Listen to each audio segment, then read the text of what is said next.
you can be creative in the way you think, in the way you present, in the way you approach problem solving. Like creativity is not just I'm a painter, I'm an artist, or this or that. Creativity is really an approach.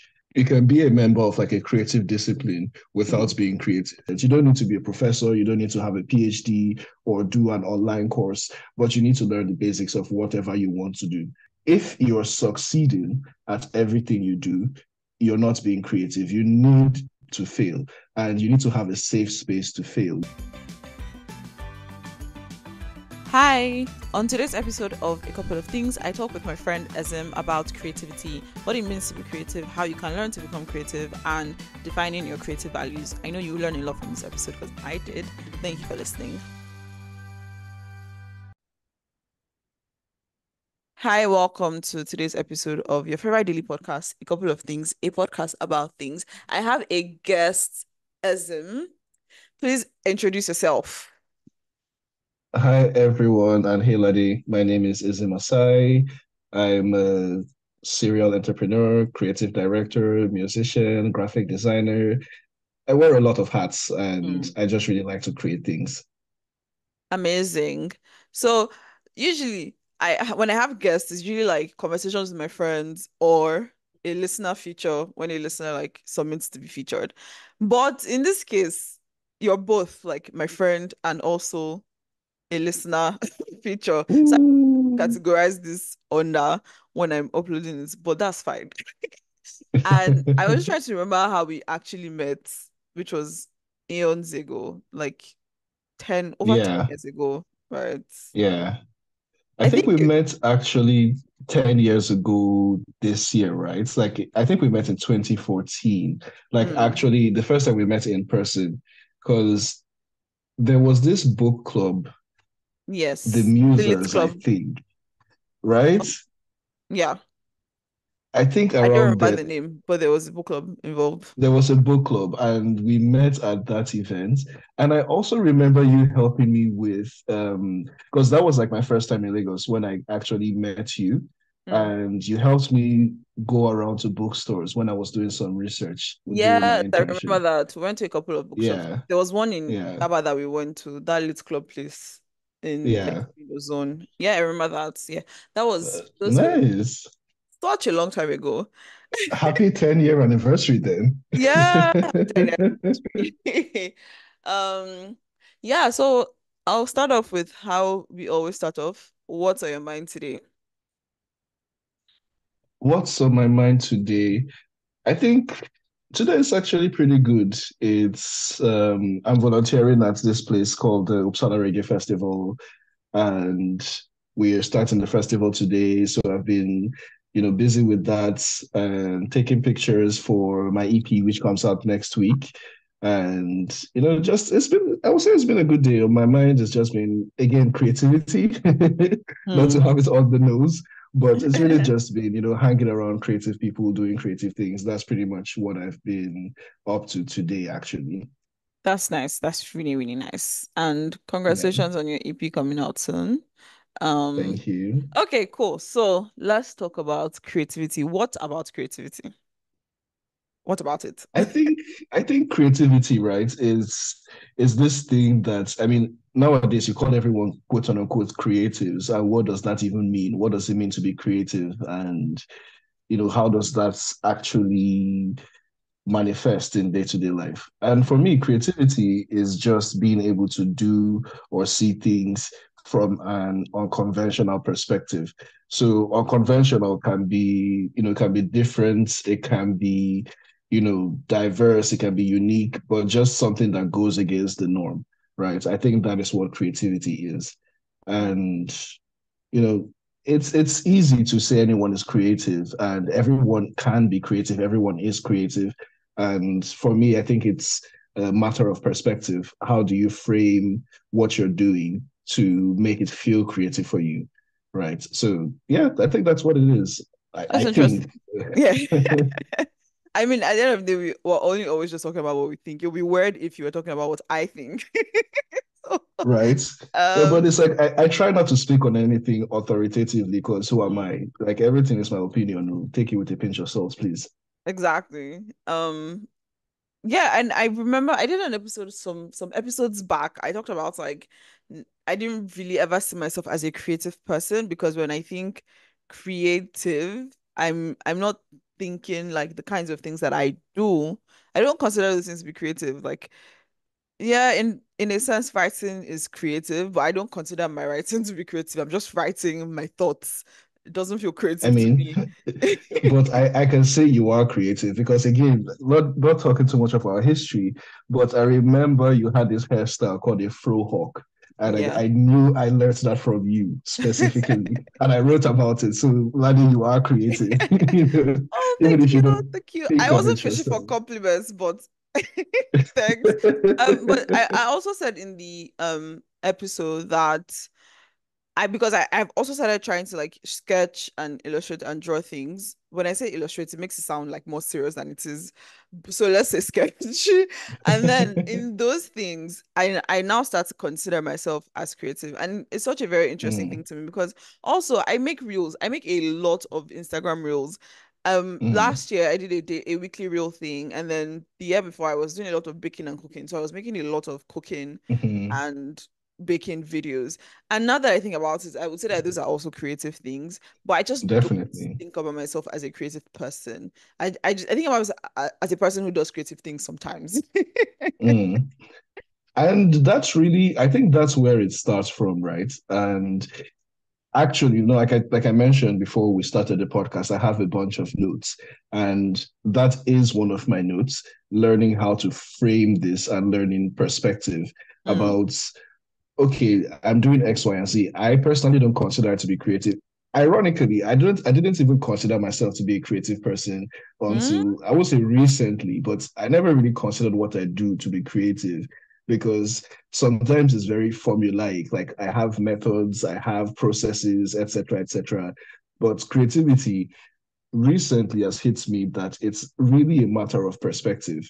That mm, even in your day-to-day 9 to 5, you can be creative in the way you think, in the way you present, in the way you approach problem solving. Like creativity is not just I'm a painter, I'm an artist, or this or that. Creativity is really an approach and a mindset, right? So I think everyone can be, and once you learn that perspective, then that of course we talk imposter syndrome is always something that kicks in when anyone is quote unquote claiming to be creative, but that is also a part of the process, right? But yeah, I make it have thoughts continue. about imposter syndrome, but let's leave that. And I think it's very interesting what you just said now about like creativity in your work, because that's actually something in, as you know, I'm a UX researcher, and that's something that I'm seeing a lot come up in the UX research space, like creative practices in UX research, how to do Mm-hmm. UX research creatively and all of those things while maintaining like rigor and Mm. and all of those scientific method thingamabobs, but also Yeah. creative ways of for the whole research process, from the planning to the conducting to analysis to sharing your insights and all of those things. So you do make a good point about like creativity is not, it's not just about like, oh, you can draw or whatever. Mm-hmm. Um, do you think that, as an aside, but also related, do you think that it's possible to do creative things, quote unquote, like you can draw but not necessarily be creative? Yes, for sure. Okay. You can have you can be a member of like a creative discipline Mm, without being creative. And I think one of the easiest things or parallels to draw to this is music, yeah. right? It's since I'm in the music industry myself, I can tell you some things that nowadays you hear people say something like you need to optimize your song for Spotify, make your song less than 2 minutes, have not more than one verse and one chorus. And people try to create formulas for creativity that is already shooting yourself in the foot. If you're Mm, trying to follow a formula, you've already failed. You know mm, that if you're following the formula, it's not creative. That's just as simple as it is. So you can put a spin on it, but if you're following like, oh, do A, do B, do C from top to bottom, that is not creativity. That's following a recipe, right? yeah. And if you're not putting a spin on it, that's not creative, in my opinion, at least. I You find know. that interesting. Everything is just making me think about things that I'm in like practice. So like because you said following the recipe, I just remembered about like with baking and cooking, right? And everybody says with Mm-hmm. baking, you have to follow the exact recipe. Like if you trick something, you're going to destroy the whole thing. But Mm, as I started baking like 2 years ago, and I don't think I've ever followed a recipe from beginning to end or used the exact mm-hmm. ingredients list, and it turns out fine. So I Right? think even in the places where it's like, oh, you must be formulaic and follow specific steps and do this and then do that. I mean, some things you can't change with baking. Like for example, if you want to get a certain Mm-hmm. texture, you have to beat your sugar and butter together. You can't melt the butter, Mm-hmm. right? But in other things, there's flexibility, I think, and it's finding that space for flexibility in even in the Exactly. formulaic and rigidity of certain things that you can then express creativity. And I think even Exactly. with things like writing, with art, with other kinds of arts, and even with baking, is when you understand the rules of doing how do you do Exactly. things in the quote unquote proper Daddy, way. you don't carry my podcast too. Now we supposed to talk this one. Sorry. Oh yeah, This continue is from where I supposed to was. be. It's just what you said just got me thinking about it. Oh yeah, please take over from where I stopped. Continue. No. I'm kidding. I'm kidding. No, but But continue. but but really, what you said is going to.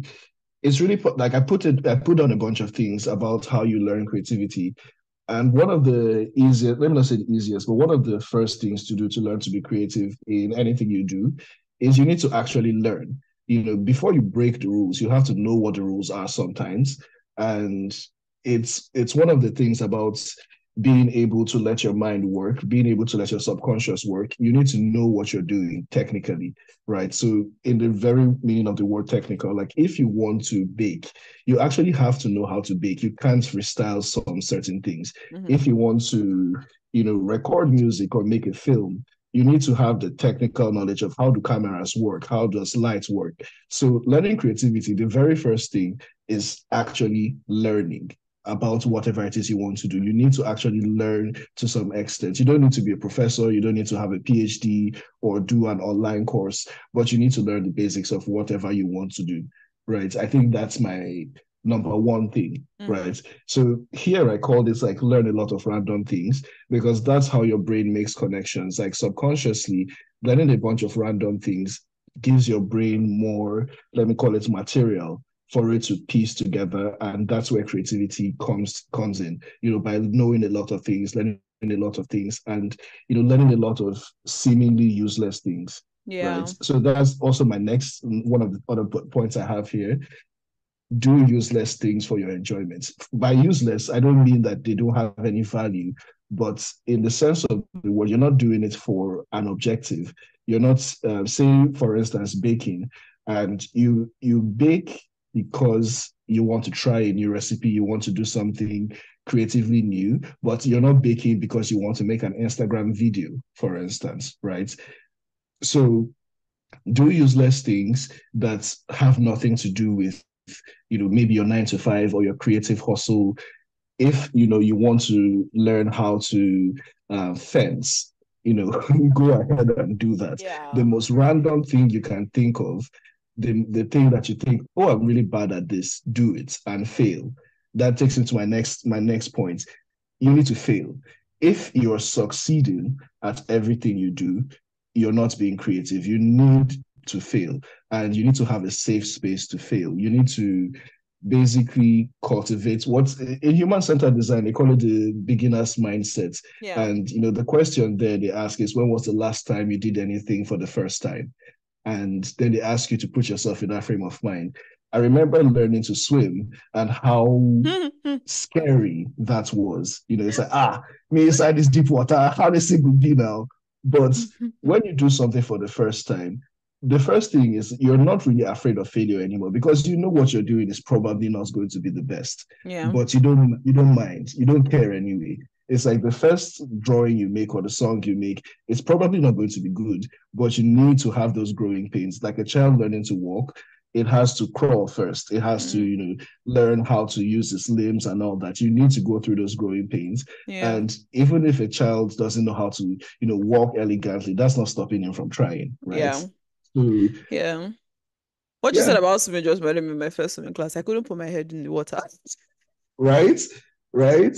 But that is also fine because it's like that's fear or that's what you call reservedness It's a learned thing. It's something you Yeah, of learn course. because children don't have it. Children is like I would call them say children are crackheads. They No, don't have they any do fear. insane They don't have things. any inhibition. They just do because they don't know what failure means. And you need to put yourself in that And mindset. yeah, I remember my 2-year-old cousin one time when she was two, she's no longer two.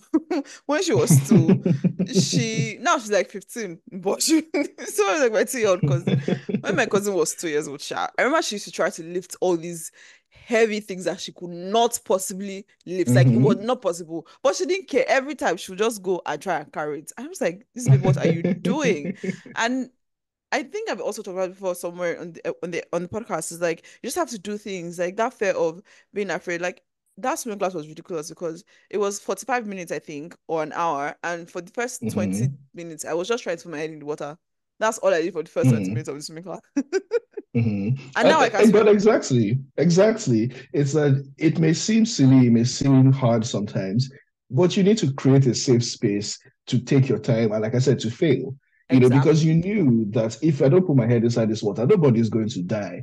It's okay if I can put my head inside this water. Let me take my time. And that is the thing about being creative like children, right? You need to be in that child mindset. Like a child is not thinking of failure or it's not thinking of, oh, my parents think, like depending on how old they are, but they're Yeah. not thinking of that. They are just doing. I remember also learning to snowboard. It's like imagine me, Nigerian boy, snowboarding. But I At was your learning big to age. snowboard at my big age and with kids. And you will see these kids, I'm like, Jesus Christ of Oh my Nazareth. goodness. They are going down this like black slopes, I mean red slopes at full speed. I'm like, what? Are the parents not seeing this? And the child would fall and stand up, but would be laughing and grinning. When I fall, me, I'm like, this thing, I've messed it up again. Oh. But you see the children so happy to fall, they're having fun with their friends. And it was a really joyful experience just being able to watch that, seeing some of them also snowboarding or skiing for the first time Hmm. and being able to watch that they have a very safe space to fail. And of course, they do all the safety things, so nothing is going to seriously harm the kid. But the kid themselves doesn't know that. They're going full speed. They don't care, you know. And that's going to take me to my next point about how you learn creativity. Is about unlearning. Because, like I said, one of the things you are trying to do if you're trying to learn creativity is to unlearn the rules or unlearn the practices and the harmful habits that society has placed on you. When you go to school, you're not learning to be creative, you're not learning to solve problems, you're learning how to fit into society, which has a very different objective from being a creative person or doing creative things. So any kind of formal education, anything that claims to be formal education that is in a structured setting, is generally, I can't say it's not 100%, but it's generally Mm. going to inhibit your creativity because creativity thrives in settings that, like I said, your brain has to do it subconsciously. So if you're trying to go to school to learn how to be creative, I don't think it's going to be successful. I think you will learn something else. You will learn the practices and the tools, you will gain knowledge, but creativity is not what you're going to learn. The first thing I would say with regards to that is unlearn harmful habits, right? So if you're a person that is fond of researching a lot before you start anything, don't do that. Do the basicest of the basic research and go ahead, right? If you want, like for instance, go and do improv without knowing what improv is, just go there and freestyle. Like I think that's a great way to learn creativity, something that you would never consider yourself doing, right? Or learn harmful habits for your creativity. Next point I would say to that is also to know yourself and your biases. We both come from Nigeria and we're living in different countries now. And I think you probably can relate that you have biases that you never even knew that you had, right? Hmm. About certain things. For instance, sushi. I'm like, it's raw fish, man. Why are you giving me raw fish? But it's tasty. It's really nice. But that's just a random example. But knowing yourself and your biases, there are some certain things that you may never try because you're biased about something else, right? If you're a person that's, you're very quote unquote traditional and conservative, like, oh, this is for women and this is for men, know that about yourself. You don't have to accept it, but know it. right? So when you know your biases, when you know the things that you think or your quote unquote values, that already helps you to see the things that you're not seeing, right? Mm, And once you're able to see, like, I'm a bit blocked in this in XYZ particular respect, that goes to the point I said of unlearning, unhealthy habits or the habits that are harmful for your creativity. So knowing your biases and unlearning those biases when you can, creating a safe space to fail, being very random, learning a lot of random things. I think these are some of the pillars of creativity. And I have just like, what do I have here? I think I have like two more things I would say about how you learn creativity before I talk about finding your creative values. And I think one of the most important is actually to hang around creative people because mm, you are what you eat, and like I say, you're the yeah. sum total of your friend group, right? The Mm. people you hang around. So if you hang around bankers, if you hang around entrepreneurs, if you hang around business people, that's the way your mind is You going to start skew. thinking in that way, yeah. Exactly. You're going to just And keep it's not thinking in just that way. It's like like, physically hanging around, right? You can hang around mm-hmm, online or via whatever exactly. media, just like, yeah, hang around people. There was something interesting that happened to me when Peaky Blinders first came out, and I binged like 2 seasons of Peaky Blinders. And like for the next couple of weeks, I was talking like I was in Peaky Blinders. I'm trying to imagine that. It was ridiculous. But So that is like, it. yeah, like when you immerse yourself in whatever kind of space that you or what you want to do, Mm-hmm. then you see that. And it's how I started like sketch notes, and I was seeing a lot of sketch notes on the internet. I was like, I want to do this. And so I did Mm. it. It was really bad the first time, but I did it. And so Exactly. yeah, Right? immersing yourself You in the know, kind of creative endeavors you want to go into. exactly. And like you said, it doesn't have to be only physically. Physical is what I would always advise, but online, right? So I'm not going to talk of like, how to curate a social media feed or et cetera, et cetera. I know you probably have episodes about that, Mhm. but I don't. hanging out with creative, really? Okay, No, maybe but maybe yeah, we'll but have like we don't another need to go. podcast topic. Just look for people on Twitter or Facebook or Instagram, wherever you want, follow them Hmm. or create lists Exactly. or go whatever. Create Yeah. lists, follow them, and interact, right? It's not just a question of you being a consumer of consuming things. You need to actually hang out. When you hang out with your friends, you're not just, I mean, depends on your friend group, but you're probably not just chilling and sitting and waiting for people to do things.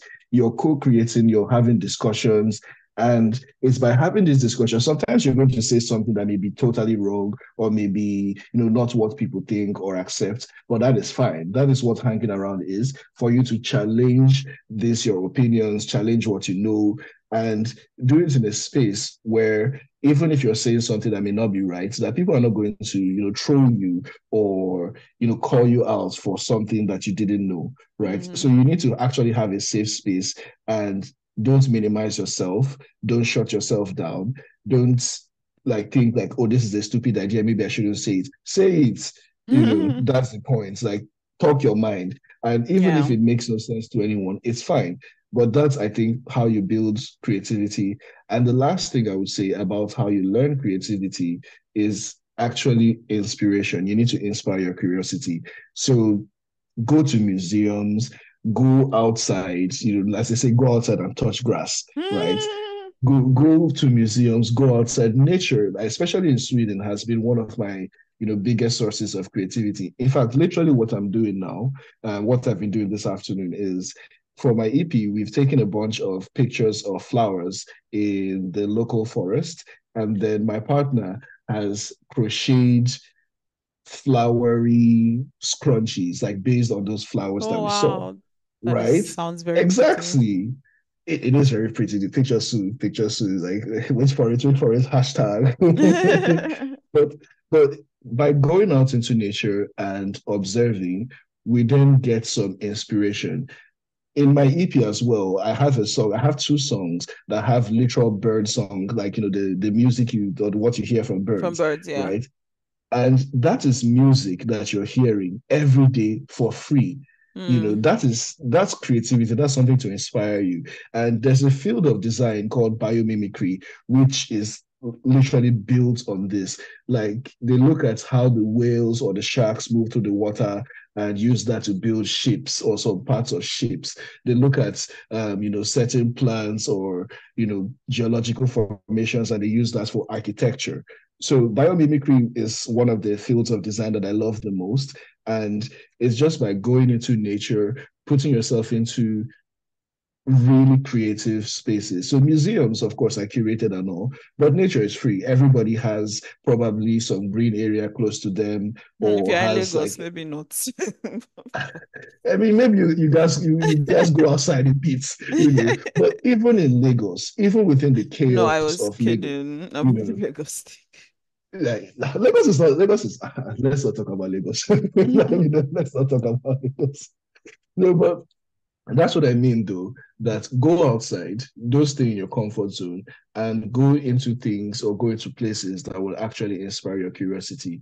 So go on hikes, go on walks, go into nature, uh, online, go into very different spaces. And Yeah. this is not the point of this topic, but again, it's always about doing something out of your ordinary, out of your comfort zone. So Mm-hmm. if you're someone who likes very safe arts, you like, very you like you maybe you believe you like only this type of music, listen to something totally different from what you think you like and make sure you keep listening to it.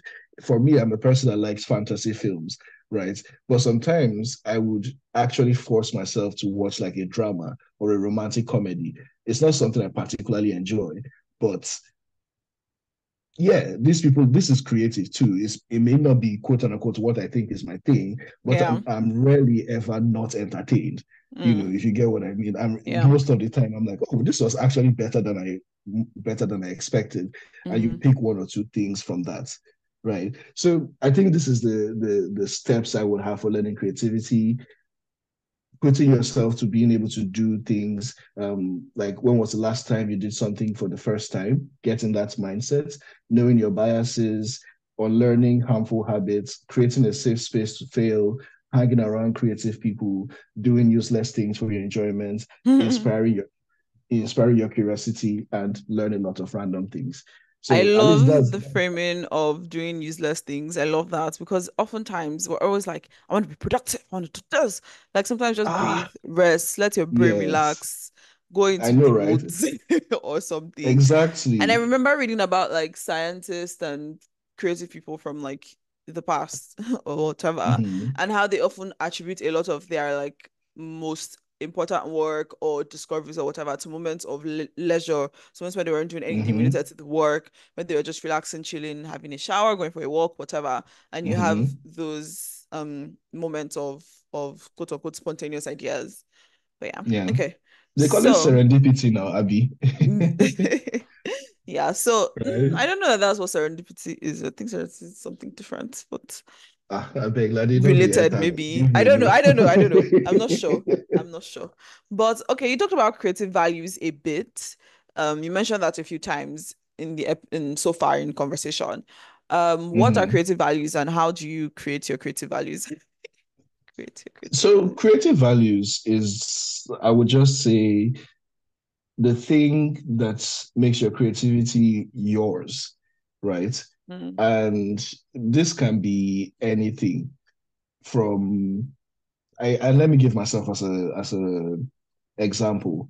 My One of my creative values is, like you've heard throughout this podcast where we've been talking, is inspiration from nature, right? Because I believe this is where everything stems from. And for a long time I didn't even know that was what I was doing until I just started reflecting on this like maybe a year or two ago. And I figured that nature is one of my biggest sources of inspiration.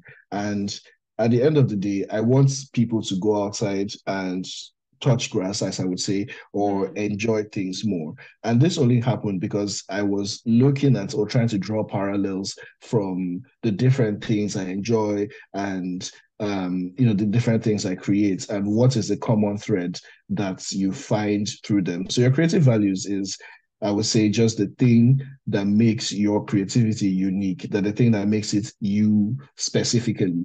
It doesn't have to be unique from anyone else, but just to you, this is the thing that makes this thing mine, right? That's what I would call a creative value. Hmm. Hmm. Thank you for sharing that. And this has been a very, very great conversation. Is there anything else you want to leave the people with before we wrap it up? Before we wrap it up, I like, finding your creative values, and it's easy to just start try to get into creating, but how do you figure out um what creations are meaningful to you, and how do you cultivate those? A lot of this, I would say, is self-reflection. Look at three things you enjoy. Look at, your three favorite films. Look at your three favorite albums or songs, and try to figure out why you enjoy them. It doesn't have to be why the world enjoys them, but why do you enjoy them? My favorite albums, like I said, a lot of this is very nature inspired. One of my favorite albums is a US band called Agalok, and they have an album called The Lodge.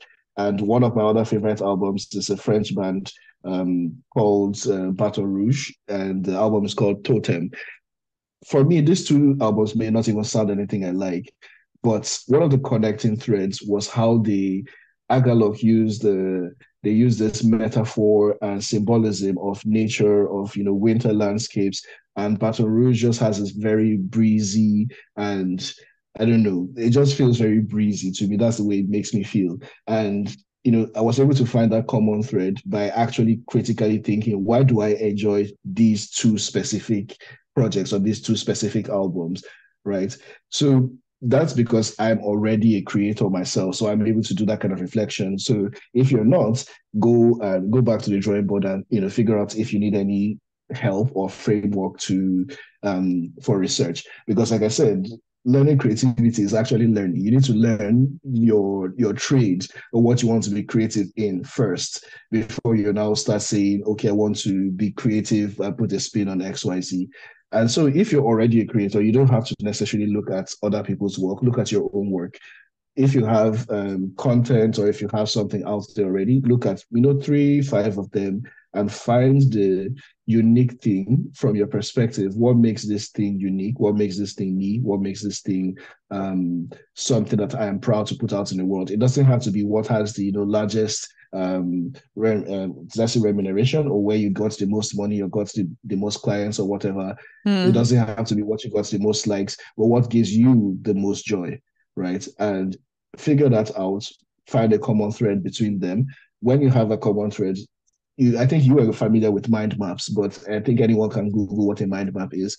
Create a mind map from there. Like, what's this thing that I found out? Let me create a mind map and figure out, okay, distill it to a value. What is this thing? Gone, gone, gone, gone, gone. Yeah. Right. So when you have those values, and then you want to say, okay, I want to say you're a musician, you say, I want to learn how to do things more spontaneously, rather than having to plan every single part of my song or my session. I want to learn to do things more spontaneously. Have that as a goal, and then, build up your creative practice to include spontaneity, and, check yourself against this periodically. How is this thing going? And, go forward from there. Because at the end of the day, creativity, like I said, is something that can be learned, but probably not in school. And, you know, I think we Yeah. can all be I think you creative. can You learn don't the have to be rules in school and then you can then bend the rules when you exactly, learn them. Awesome. exactly. Awesome. Thank you so much for sharing today about creativity and how to be creative and determining your creative values.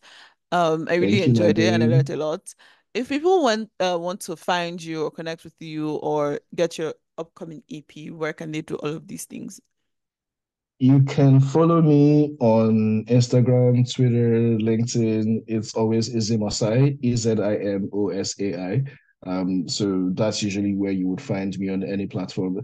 On Twitter, I'm more posting about my day-to-day doings. Instagram is more curated, where I post updates about the music, updates about what I'm working on. And LinkedIn is where I show more of my creative direction and bring this all together. I also have a company called Nigerian Boys. We make merch and we release music for some of our favorite artists. So you can follow us on Instagram at Nigerian Boys Band and on Twitter at Nigerian Boys.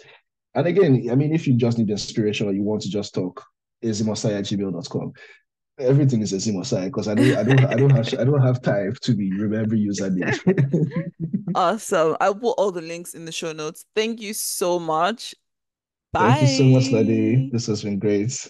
Bye. Thank you for listening to today's episode of A Couple of Things. If there was anything you found interesting or insightful, or you enjoyed the episode, please do share to someone or multiple people. Like, leave a comment, and definitely do subscribe and all the nice things. Bye.